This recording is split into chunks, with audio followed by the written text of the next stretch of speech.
જો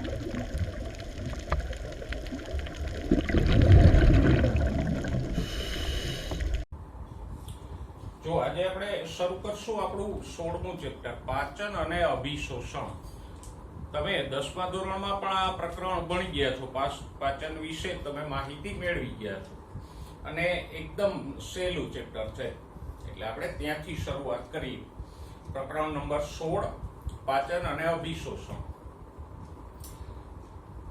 જો સજીવની એક પાયાની જરૂરિયાત હોય તો એક ખોરાક છે. ખોરાક વગર કોઈ સજીવનું જીવન ટકી ના શકે, એટલે ખોરાક સજીવ માટે મહત્વનો છે. પણ ખોરાકમાંથી આપણે કયા કયા પદાર્થો લઈએ? તો કે ખોરાકમાં મુખ્ય આપણને આટલા ઘટકો મળી રહે. એક તો કાર્બોદિતો હોય ખોરાકમાં,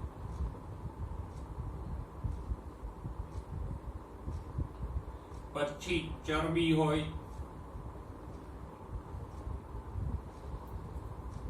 પ્રોટીન્સ હોય, ન્યુક્લિક એસિડ એટલે ડીએનએ અને આરએનએ હોય.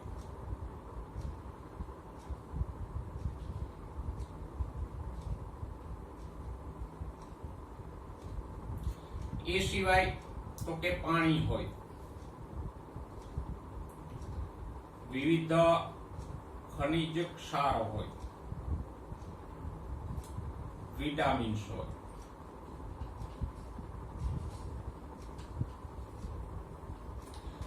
તો આપણા ખોરાકમાં મુખ્ય આ બધા ઘટકો હોય. કયા હોય? તો કે કાર્બોદિત, ચરબી, પ્રોટીન, ન્યુક્લિક એસિડ એટલે ડીએનએ આરએનએ, પાણી, ખનિજો અને વિટામિનો હોય. તો ખોરાકમાંથી આપણને કયા કયા દ્રવ્યો મળે?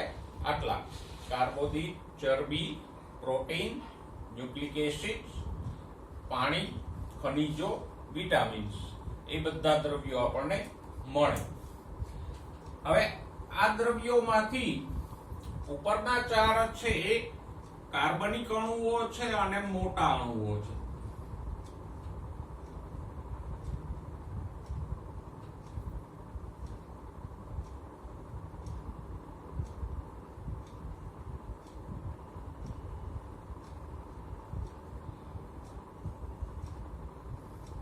જ્યારે આ નીચેના છે એ અકાર્બનિક અણુઓ છે.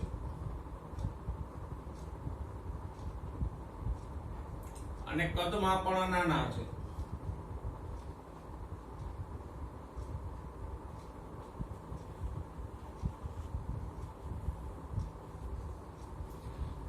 તો ખોરાકમાંથી મળતા આ દ્રવ્યો પૈકી કાર્બોદિત, ચરબી, પ્રોટીન્સ અને ન્યુક્લિક એસિડ એ કાર્બનિક ઘટકો છે અને મોટા અણુઓ છે. જ્યારે પાણી, ખનિજો અને વિટામિન્સ એ નાના અણુઓ છે. હવે એક વસ્તુ એ છે કે આપણા પાચન માર્ગમાં જે કઈ ખોરાક જાય, દાખલા તરીકે આંતરડાનો આડો છેદ આપણે લઈએ,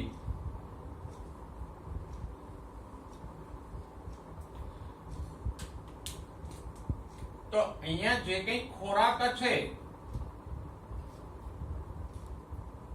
એના અણુઓ જ્યાં સુધી આ પાચન માર્ગના કોષોની અંદર થઈ અને રુધિરમાં ન જાય, એટલે કે કોષોમાં શોષાય નહીં, ત્યાં સુધી એ અણુઓ શરીરને ઉપયોગી ન થાય.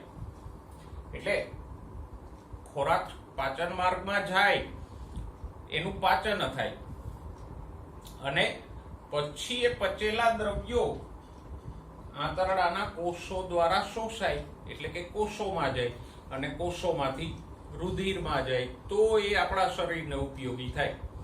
તો આમ પાચન થવું અગત્યનું છે. સાથે સાથે એનું અભિશોષણ એટલે કે આંતરડા દ્વારા એ અણુઓ શોષાવા પણ મહત્વના છે.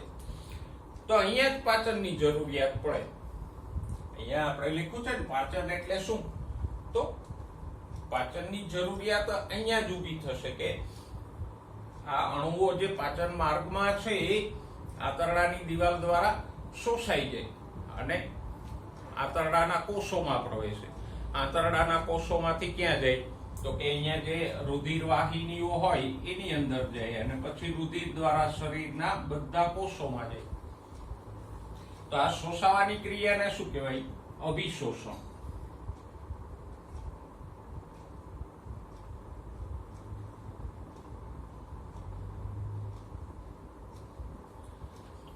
જો અભિશોષણ ના થાય તો આ ખોરાકના ઘટકો આપણને ઉપયોગી ના થાય. પણ હવે અભિશોષણમાં બે વાત છે. એક વાત તો એ કે આ જે નાના અણુઓ છે એ એવા ને એવા જ સ્વરૂપે અભિશોષણ પામે અને શરીરમાં પ્રવેશી જાય.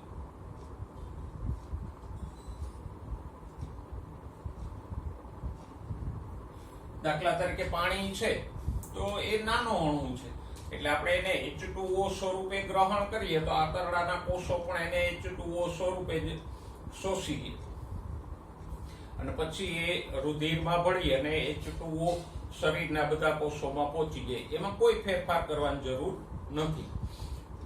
એવી જ રીતે ખનિજો હોય કે વિટામિન્સ હોય એ બધા જે સ્વરૂપે આપણે ગ્રહણ કરીએ છીએ એ જ સ્વરૂપે આંતરડાની દિવાલ દ્વારા અભિશોષણ પામી જાય ને શરીરમાં ગ્રહણ થઈ જાય. પણ આ જે મોટા અણુઓ છે એનું અભિશોષણ નહીં થઈ શકે કારણ કે મહાઅણુઓ છે, મોટા છે એટલે સીધા આંતરડાના કોષોમાં પ્રવેશી શકશે નહીં. એનું અભિશોષણ નહીં થાય. તો શું કરવું પડે? તો કે પાચન માર્ગમાં પાચક ઉત્સેચકો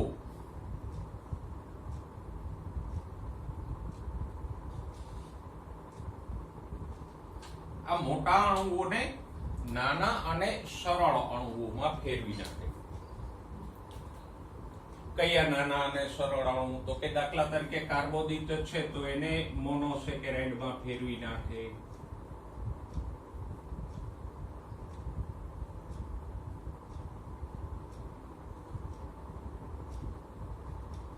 પછી ચરબી છે તો એને ફેટી એસિડ્સ અને ગ્લિસરોલમાં ફેરવી નાખે.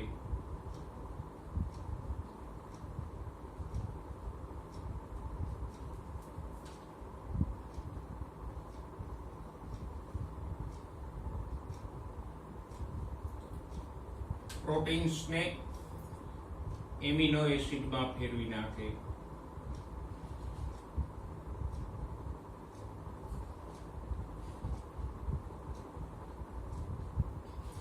અને ન્યુક્લિક એસિડ હોય તો એને શર્કરા અને નાઇટ્રોજન બેઝમાં ફેરવી નાખે.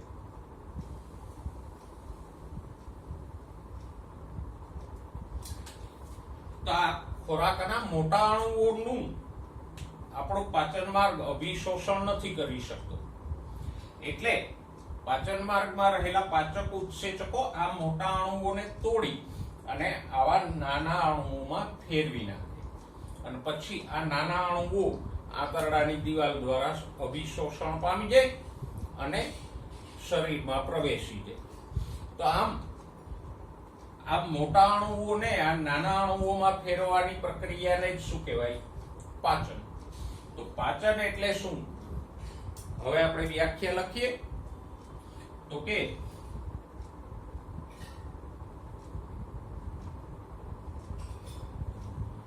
ખોરાકના મોટા અને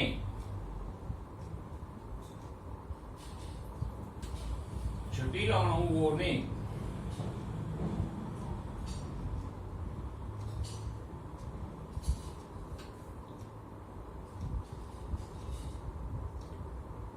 પાચક ઉત્સેચકો દ્વારા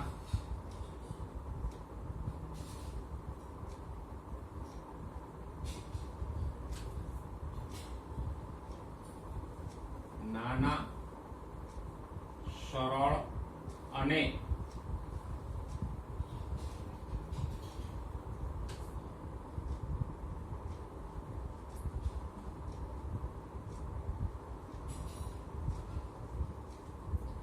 અભિશોષણ કરી શકાય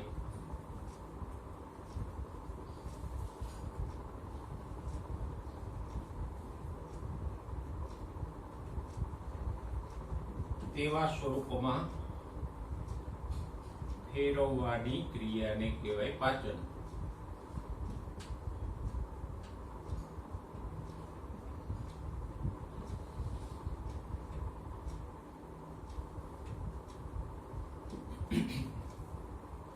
તો આમ પાચન એટલે બીજું કાંઈ નહીં પણ આ મોટા અણુઓને તોડી અને નાના અણુઓમાં ફેરવવાની ક્રિયાને પાચન કહેવાય. અને મોટા અણુઓને તોડ્યા શા માટે? સરસ મજાના મોટા હતા તો મોટા જ રહેવા દેવાતા ને. તોડ્યા શા માટે? તો કે આ મોટા અણુઓ આંતરડાની દિવાલ દ્વારા અભિશોષણ ન પામી શકે. એ આંતરડાની દિવાલના કોષોની અંદર દાખલ ના થઈ શકે. અને જો દાખલ ના થાય તો ઉપયોગમાં ના આવે, તો મળ સાથે એમને નીકળી જાય. શરીરને તો કઈ કામમાં ન આવે જો અભિશોષણ ના થાય તો. તો આમ આ મોટા અણુઓ કાર્બોદિત, ચરબી, પ્રોટીન્સ અને ન્યુક્લિક એસિડ આંતરડાની દિવાલ દ્વારા અભિશોષણ નથી પામી શકતા. એટલે એને પાચક ઉત્સેચકો દ્વારા નાના, સરળ અને અભિશોષણ પામે એવા સ્વરૂપોમાં ફેરવવા પડે. અને આ મોટા અણુઓને તોડી અને નાના અણુઓમાં ફેરવવાની ક્રિયાને શું કહેવાય? પાચન. અને એ ક્રિયા કરે કોણ? તો કે પાચક ઉત્સેચકો કરશે. તો આમ આપણું શરીર ખોરાકમાંથી આ બધા ઘટકો મેળવે. કાર્બોદિત, ચરબી, પ્રોટીન્સ, ન્યુક્લિક એસિડ, પાણી, ખનિજો અને વિટામિન્સ. એ પૈકીના પાણી, ખનિજો અને વિટામિન્સ એ અકાર્બનિક અને નાના અણુઓ છે. એટલે એમાં કોઈ પાચનની ક્રિયા કરવાની જરૂર નથી. એ તો સીધે સીધા એ જ સ્વરૂપે આંતરડા દ્વારા શોષી લેવાશે. પણ આ જે મોટા અણુઓ છે, કાર્બોદિત, ચરબી, પ્રોટીન્સ, ન્યુક્લિક એસિડ, એ મોટા છે અને જટિલ છે. એટલે એને શોષી નથી શકાતા. તો પછી પાચક ઉત્સેચકો આ મોટા અણુઓને નાના અને શોષી શકાય એવા સ્વરૂપોમાં ફેરવી દે. એ ક્રિયાને શું કહેવાય? પાચન. અને આ બધા દ્રવ્યો છે એ આપણા શરીરની વૃદ્ધિ, વિકાસ, ચયાપચયની ક્રિયાઓ, એનાથી આગળ સમારકામ, એ બધા માટે જરૂરી છે. દરેક દ્રવ્યની ઉપયોગિતા છે. જેમ કે આ કાર્બનિક દ્રવ્યો અને ખનિજો છે તો એ શરીરની વૃદ્ધિ, વિકાસ અને સમારકામ માટે જરૂરી છે. જુઓ, દાખલા તરીકે ખનિજોમાંથી આપણે જે કંઈ લોહ તત્વ કે આયર્ન મેળવીએ છીએ એ હિમોગ્લોબિન માટે ઉપયોગી છે. એવી જ રીતે અલગ અલગ ખનિજો બીજા કાર્યોમાં જરૂરી છે. ન્યુક્લિક એસિડ છે એટલે ડીએનએ, આરએનએ નું મહત્વ તો તમે જાણો જ છો. વિટામિન્સ આપણને ઉપયોગી છે વૃદ્ધિ અને વિકાસમાં. પાણી, તો કે પાણી તો સૌથી મહત્વનું છે. દેહધાર્મિક ક્રિયાઓના માધ્યમ તરીકે પાણી જ હોય. અને જો પાણી આપણા શરીરમાં ઘટી જાય તો નિર્જલીકરણ એટલે ડિહાઇડ્રેશન થઈ જાય ને. અને વધારે ડિહાઇડ્રેશન થાય તો માણસનું મૃત્યુ પણ થાય છે. તો આ બધા ખોરાકના દ્રવ્યો છે એ વૃદ્ધિ, વિકાસ અને પેશીઓના સમારકામ એટલે રિપેરિંગ માટે જરૂરી છે. અને એને ગ્રહણ કરવા હોય તો શું કરવું પડે? તો કે આ મોટા અણુઓને નાના અણુઓમાં ફેરવી અને એને શરીરમાં લઈ લેવા પડે, જેથી એ આગળ વૃદ્ધિ, વિકાસ અને સમારકામમાં ઉપયોગી થાય. તો પાચન એટલે શું એ સમજાઈ ગયું. ખોરાકમાંથી આપણને કયા કયા અણુઓ મળે એ સમજાઈ ગયું. અને આ પાચનની વ્યાખ્યા છે શું છે? તો કે ખોરાકના મોટા અને જટિલ અણુઓને પાચક ઉત્સેચકો દ્વારા આવા નાના, સરળ અને અભિશોષણ કરી શકાય એવા સ્વરૂપોમાં ફેરવવાની ક્રિયાને શું કહેવાય? પાચન. હવે જુઓ, પાચન તંત્રની વાત કરીએ. આમ તો અલગ અલગ સજીવોમાં પાચન તંત્ર જોવા મળે ને કયા સજીવમાં કેવું પાચન તંત્ર હોય એનો અભ્યાસ આપણે આગળ કરશું. પણ અત્યારે પાચન તંત્રના બે પ્રકારો જોઈ લઈએ, અથવા તો પાચન માર્ગના બે પ્રકારો જોઈ લઈએ. જુદા જુદા પ્રાણીઓમાં પાચન માર્ગ બે પ્રકારના હોય.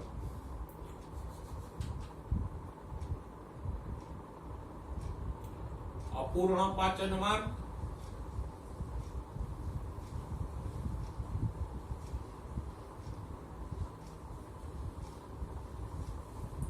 અને બીજો હોય છે સંપૂર્ણ પાચન માર્ગ. એટલે ઘણા પ્રાણીઓમાં અપૂર્ણ પાચન માર્ગ હોય, ઘણા પ્રાણીઓમાં સંપૂર્ણ પાચન માર્ગ હોય.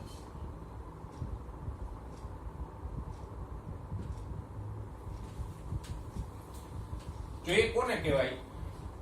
તો કે પેલા આપણે સંપૂર્ણની વાત કરીએ, એ આપણને સહેલાઈથી સમજાશે. તો જે પાચન માર્ગ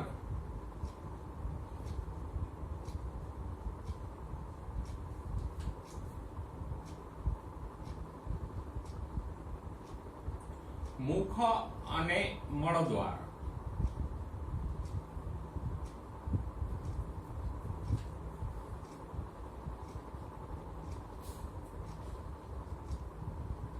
એમ બંને છેડેથી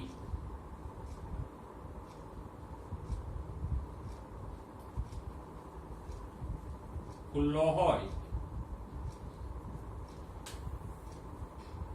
તો એવા પાચન માર્ગને સંપૂર્ણ પાચન માર્ગ કહેવાય.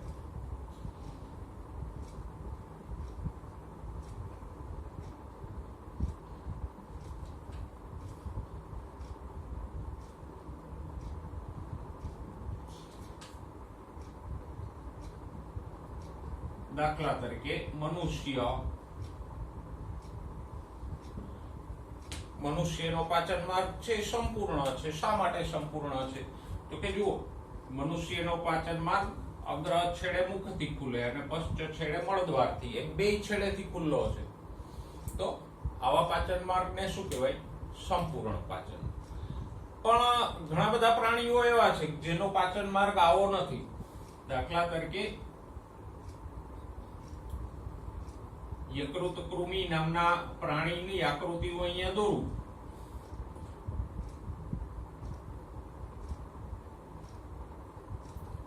તો એનો પાચન માર્ગ આવો હોય, આમ શાખાઓ વાળો હોય.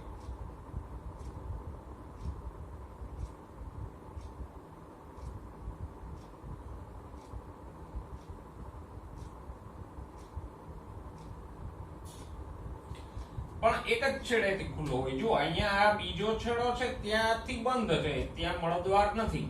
આ એક જ છેડેથી ખુલ્લો છે. તો આમ આવો પાચન માર્ગ જે એક જ છેડેથી ખુલ્લો હોય એને શું કહેવાય? અપૂર્ણ પાચન માર્ગ. અહીંયા તમે જોઈ શકો કે આ ઉપરના એક જ છેડેથી આ પાચન માર્ગ ખુલે છે. એટલે ખોરાક પણ અહીંથી જ જશે અને અપાચિત દ્રવ્યો પણ જો નિકાલ કરવો હોય તો અહીંથી જ કરવો પડશે. આ છેડેથી તો બંધ છે. જ્યારે મનુષ્ય જેવા પ્રાણીઓમાં આ છેડે મળદ્વાર હોય અને આ છેડે મુખ હોય, બે છેડેથી ખુલ્લો હોય. તો આપણે હવે વ્યાખ્યા લખશું. જે પાચન માર્ગ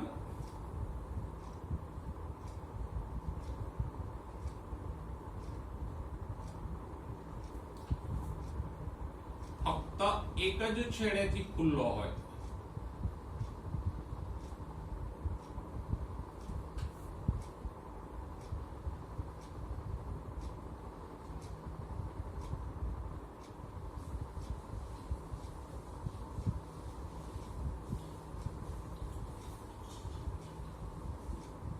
તો એવા પાચન માર્ગને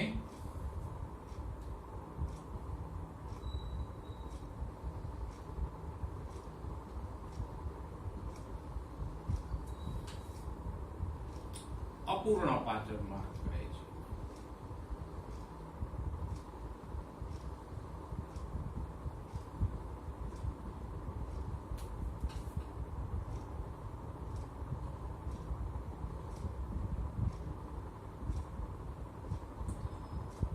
દાખલા તરીકે પૃથુકૃમિઓ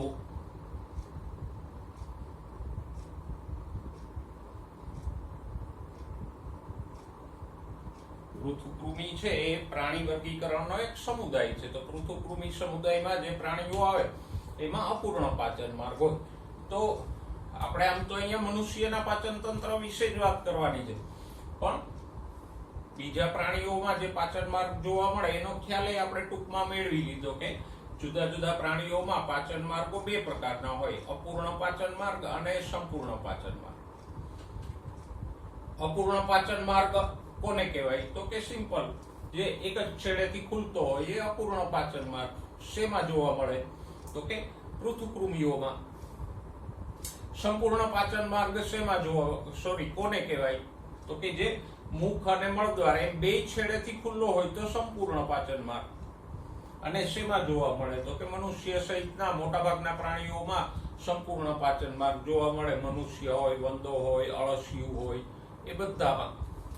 તો આમ પાચન માર્ગના બે પ્રકારો એકદમ સહેલા છે, એમાં જરાય અઘરું નથી. હવે આપણે મૂળ મુદ્દા ઉપર આવીએ, મનુષ્યના પાચન તંત્રની વાત કરીએ.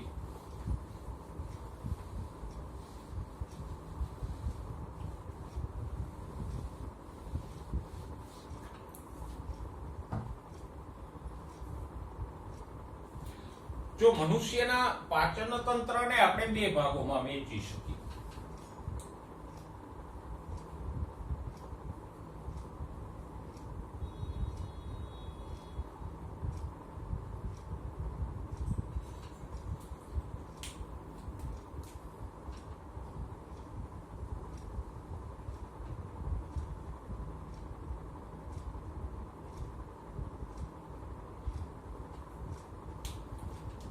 પાચન તંત્રનો એક ભાગ છે પાચન માર્ગ,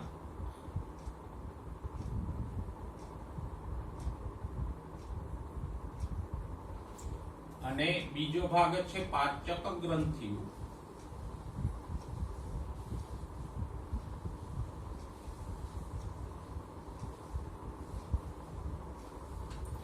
એટલે જો પાચન માર્ગ અને પાચન તંત્ર એ બે શબ્દો જુદા છે.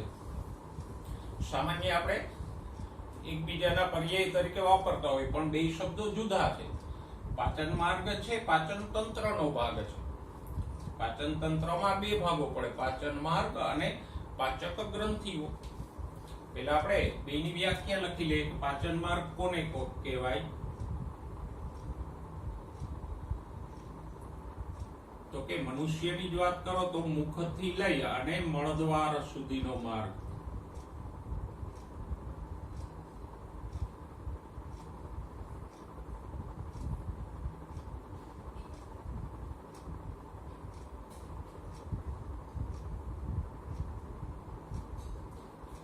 જેમાંથી ખોરાક પસાર થાય છે. આમાં માર્ગ કોને કહેવાય? જેમાંથી કંઈક પસાર થઈ શકે, જઈ શકે, એને માર્ગ કહેવાય. તો આ મુખથી લઈ અને મળદ્વાર સુધીનો જે માર્ગ છે, જેની અંદરથી ખોરાક પસાર થાય છે, એને શું કહેવાય? પાચન માર્ગ. જુઓ, પેલા આપણે એના અંગો લખીએ એટલે તમને આઈડિયા આવી જશે. સૌથી પહેલા પાચન માર્ગમાં કોણ આવે? મુખ, પછી કંઠનળી, એના પછી આવશે અન્નનળી, અન્નનળી પછી આવે જઠર, જઠર પછી આવશે નાનું આંતરડું,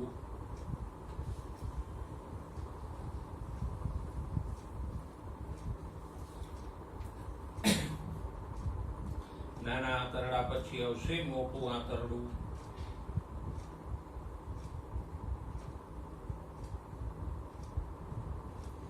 અને એના છેડે હોય મળદ્વાર. તો જો આ મુખથી લઈ અને મળદ્વાર સુધીના આ બધા અંગો એવા છે કે એમાંથી ખોરાક પસાર થાય. તો જેમાંથી ખોરાક પસાર થાય એ ભાગને શું કહેવાય? પાચન માર્ગ, પાચનનો માર્ગ. અને પાચન માર્ગમાં કયા કયા અંગોનો સમાવેશ થાય? મુખ, કંઠનળી, અન્નનળી, જઠર, નાનું આંતરડું, મોટું આંતરડું અને મળદ્વાર. પાચન તંત્રનો બીજો ભાગ છે પાચક ગ્રંથિઓ. કોને કહેશું? પહેલા વ્યાખ્યા લખીએ તો કે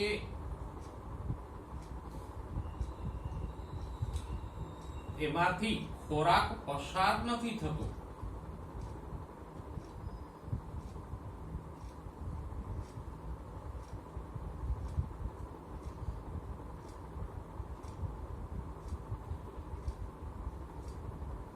પરંતુ આ ગ્રંથિઓનો સ્ત્રાવ પાચનમાં ઉપયોગી થાય છે.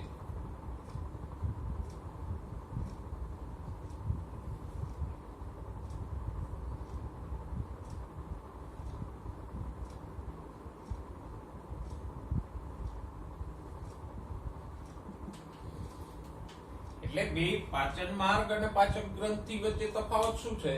તો કે આની અંદરથી ખોરાક પસાર થાય છે, જ્યારે પાચક ગ્રંથિઓમાંથી ખોરાક પસાર નથી થતો એની અંદરથી, પણ એનો સ્ત્રાવ પાચન માર્ગમાં આવીને ખોરાક પચાવવામાં મદદરૂપ થાય. અને મદદરૂપ થાય એટલે ઘણીવાર એને સહાયક પાચક ગ્રંથિઓ પણ કહેવાય. જો એ કઈ છે તો કે મનુષ્યમાં 3 પાચક ગ્રંથિઓ છે. એક છે લાળ ગ્રંથિ, બીજું છે યકૃત અને ત્રીજું છે સ્વાદુપિંડ.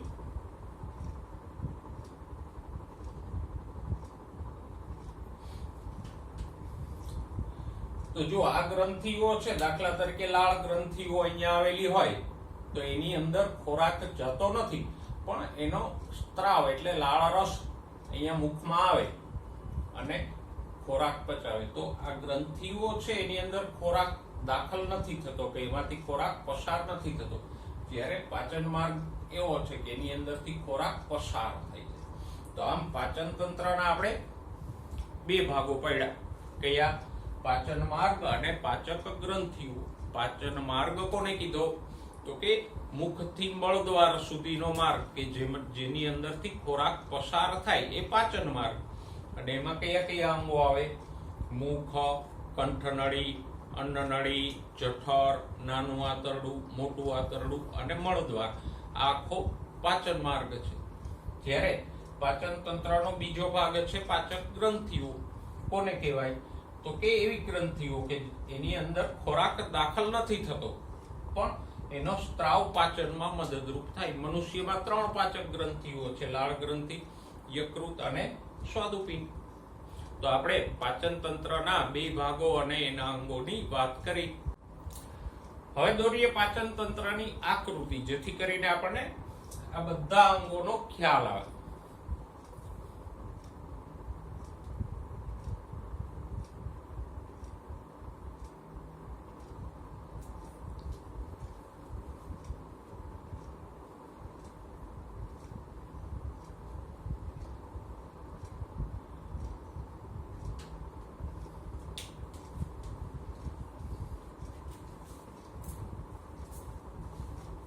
શરૂઆત કરીએ આપણે મુખથી.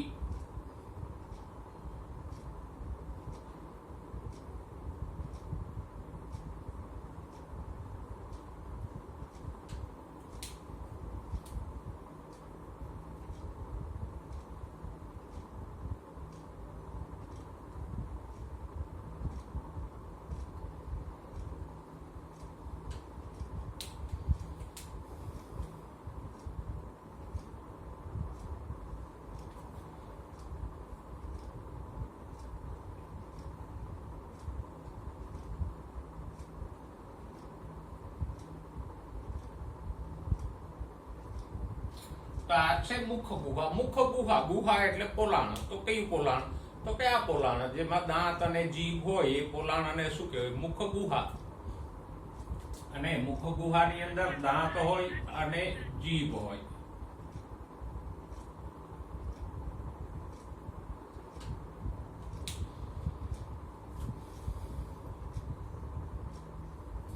મુખ ગુહાથી આગળનો આ જે શંકુ આકારનો ભાગ છે એને કહીશું કંઠનળી. આ ભાગ છે મુખ ગુહા પાછળનો આ ભાગ, અહીંયા જે આવેલો ભાગ છે એને કહીશું કંઠનળી.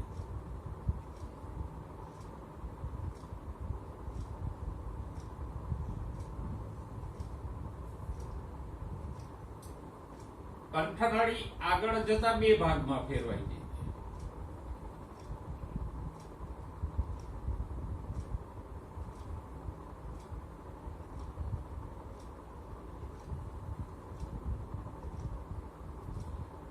પાછળની અન્નનળી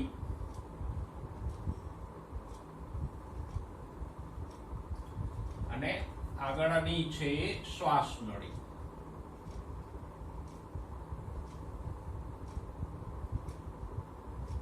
પણ શ્વાસ નળી પાચન માર્ગનો ભાગ નથી, એટલે અત્યારે આપણે એને જવા દઈએ. તો સૌથી પહેલા આવે મુખ ગુહા. એમાં જીભ હોય, દાંત હોય. મુખ ગુહા પછીનો આ ભાગ આવે એ કંઠનળી. કંઠનળી પછીનો ભાગ અન્નનળી. અન્નનળી એક ઉરોદર પટલ નામના પડદામાંથી પસાર થાય.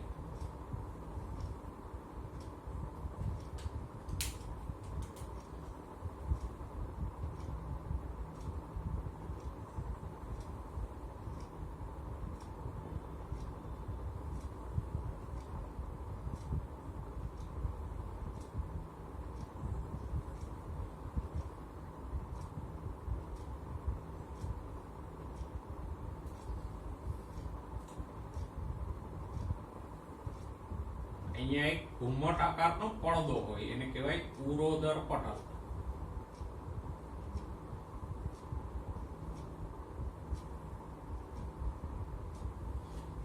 તો અન્નનળી આ ઉરોદર પટલની આરપાર પસાર થાય.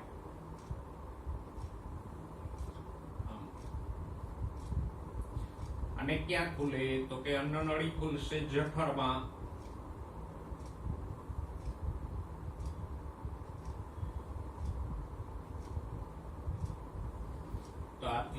જઠર. જઠર પછી આવે નાનું આંતરડું.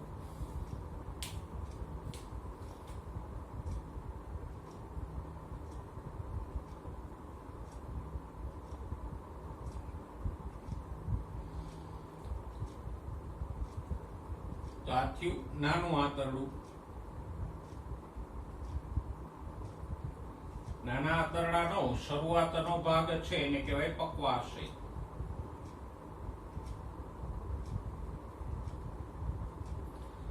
એના પછીનો ભાગ છે નાના આંતરડાનો, એ આખો ગૂંચળામય હોય.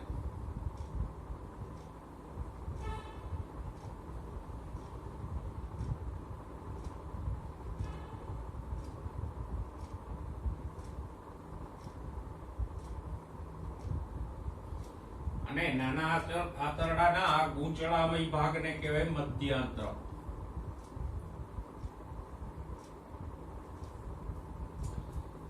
અને મધ્યાંત્ર પછીનો જે નાના આંતરડાનો ભાગ છે એને કહીશું શેષાંત્ર.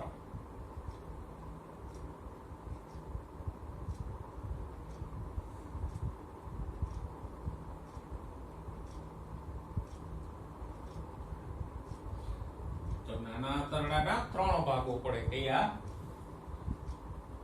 પક્વાશય, એના પછીનો મધ્યાંત્ર અને એના પછીનો શેષાંત્ર.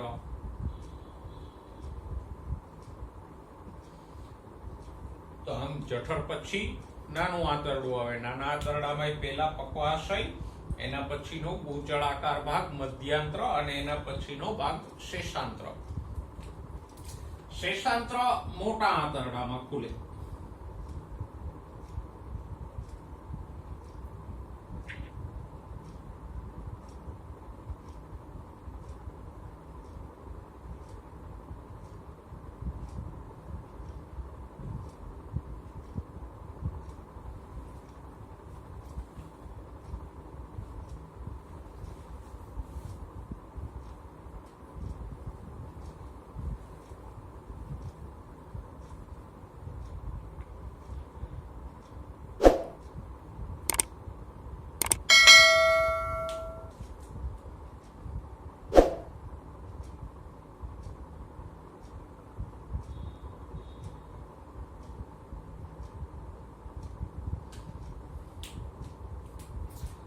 તો આ થયું મોટું આંતરડું.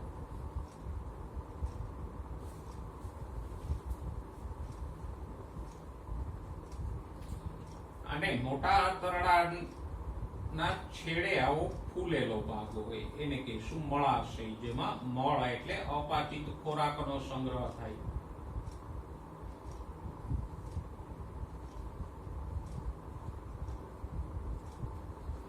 અને મળાશય છેલ્લે મળદ્વારથી ખુલે.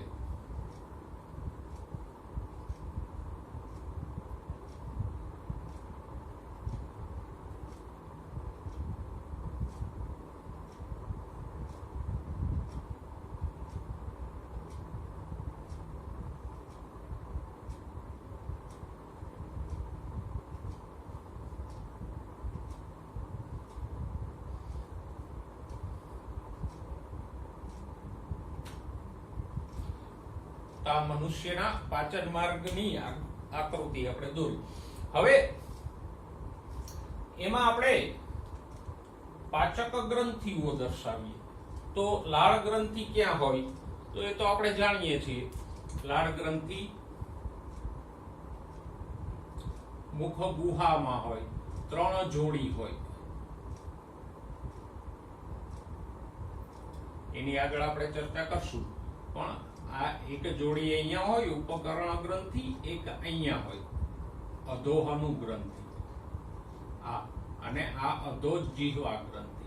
પણ અત્યારે આપણે એકને જ દર્શાવીએ તો મુખ ગુહાની દિવાલમાં હોય લાળ ગ્રંથિઓ.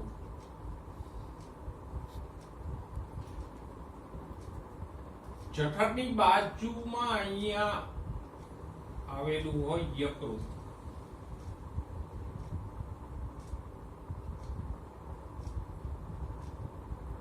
અહીંયા આ ભાગે જમણી બાજુએ હોય યકૃત. યકૃત શરીરની સૌથી મોટામાં મોટી ગ્રંથિ છે. અને આ જઠર અને આ પક્વાશય બે વચ્ચે જે યુ આકારનો કે સી આકારનો ભાગ બને છે એની અંદર હોય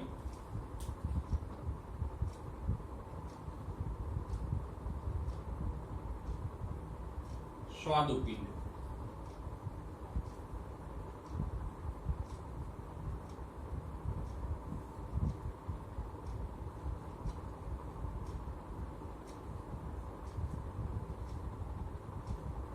તો આ ત્રણેય પાચક ગ્રંથિઓ આપણે દર્શાવી.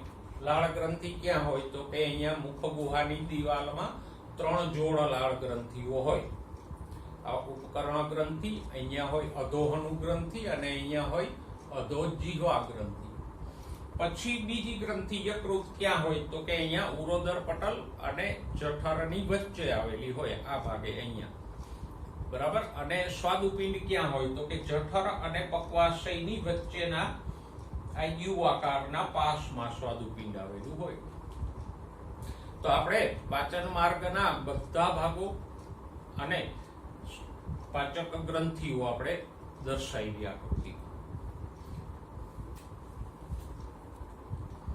હવે જો આજે આપણે જે કંઈ ભણ્યા એમાંથી થોડાક પ્રશ્નો તમને હું લખાવું. એ પ્રશ્નોના જવાબો તમારે આમાંથી જ શોધીને લખવાના, જેથી કરીને તમારા MCQ પણ કન્સોલિડેટ થાય અને નાના નાના પ્રશ્નો તમને આવડી જાય તો તમારી તૈયારી કેવી છે એ પણ ચકાસાઈ જાય.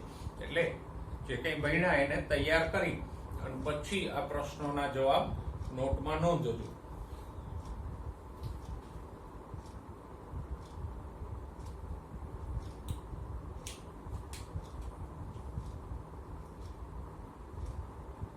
પહેલો જ પ્રશ્ન, પાચન એટલે શું?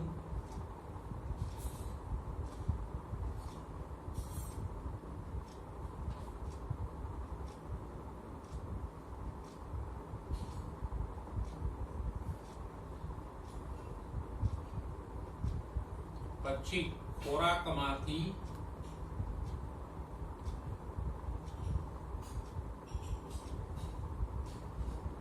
મળતા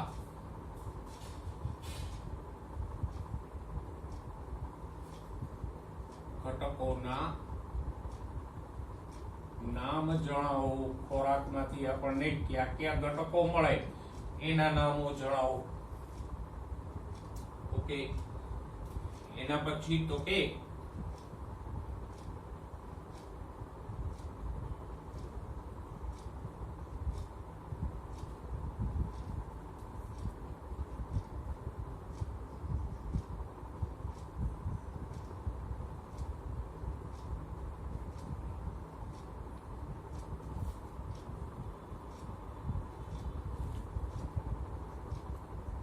પાચન માર્ગના 2 પ્રકારો સમજાવો ઉદાહરણ સાથે. અપૂર્ણ પાચન માર્ગ અને સંપૂર્ણ પાચન માર્ગ.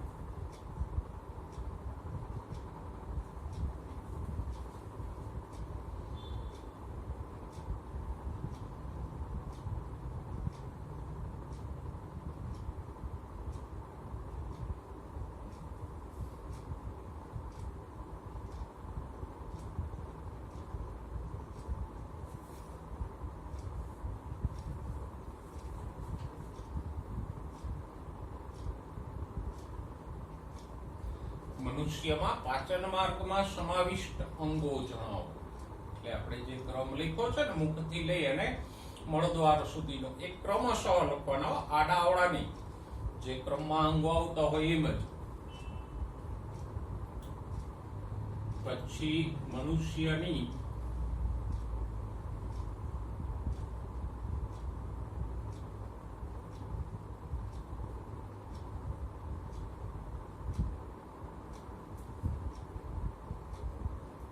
પાચક ગ્રંથિઓના નામ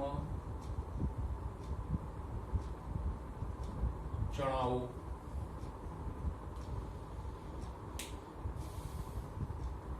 ઓકે,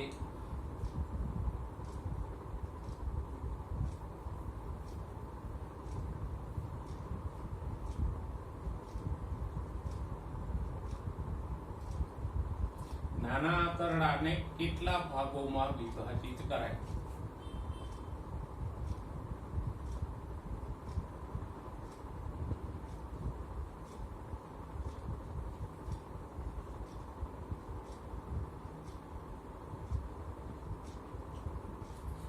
અને એ ભાગો કયા છે?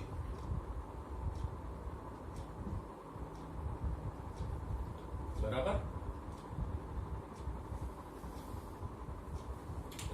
તો આટલા નાના નાના પ્રશ્નો છે કે જેના જવાબો તમે તમારી રીતે લખો તો આ ટોપિક છે એકદમ ક્લિયર થઈ જાય ને એમાંથી આવતા એમસીક્યુ પણ તમને સહેલાઈથી આવડી જાય. બરાબર. તો આજે આપણે મનુષ્યના પાચન તંત્ર વિશે પ્રાથમિક ખ્યાલ મેળવ્યો. નેક્સ્ટ ટાઈમ પાચન તંત્રના એક એક ભાગની રચના આપણે જોતા જઈશું.